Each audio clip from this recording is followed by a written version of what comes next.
2014 به زندان رژیم باس گوه نها به هزارا گل سوره و گل کرد قتل عام دکه دوی روژین دا احوال باب جودی گو اندامی که پارتیا یکیتیا دموکرات پیده بود تجاری ارکن لسر ملی خود رد ندکر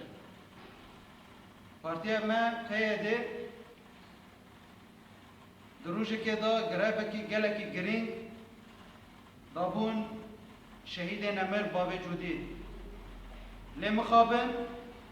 بقومله کی گله کی خراب به هن سخورین دولت